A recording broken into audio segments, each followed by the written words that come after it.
রব্বুল আলামিন বলেন, তোমরা সেদিন দেখতে পারবা কিয়ামতের ময়দানে অসংখ্য গর্ভবতী মা তাদের গর্ভপাত করে ফেলবে, অসংখ্য মানুষ পাগলের মতন দৌড়াইতে থাকবে। ওয়া হুম বিসুকারা ওয়ালাকিন্না আযাবাল্লাহি শাদীদ। বরং আমি আল্লাহ তাআলা বলছি তারা পাগল নয়।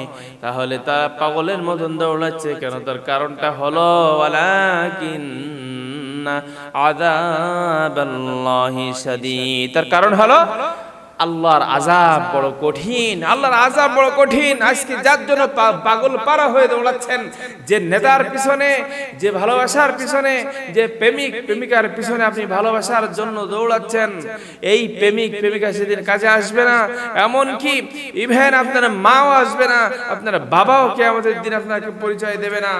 আল্লাহ তাআলা বলেন, ইয়াউমা ইয়াফিরুল মারউ মিন আখি ওয়া উম্মিহি ওয়া আবি ওয়া সাহিবাতি ওয়া বানি লিকুল্লি ইমরিইন মিনহুম ইয়াউমাইদিন শাআনু ইউগনি ওজুহু ইয়াউমাইদিন মুসফিরাহ দাহিকাতুম মুস্তাবশিরাহ ওয়া ওজুহু ইয়াউমাইদিন আলাইহা গবরাহ তারহাকুহা কতরা উলাইকা হুমুল কাফারাতুল ফাজারা।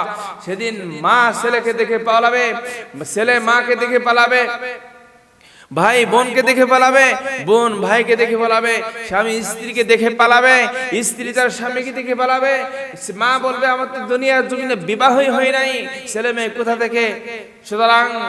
সুতরাং আপনি এখন আল্লাহর পথে চলে আসুন, রাসূলের সুন্নাহ মোতাবেক থাকুন।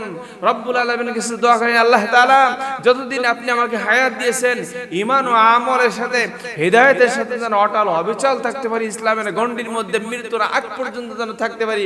আল্লাহ আপনি আমাকে সেই তৌফিক দান করুন।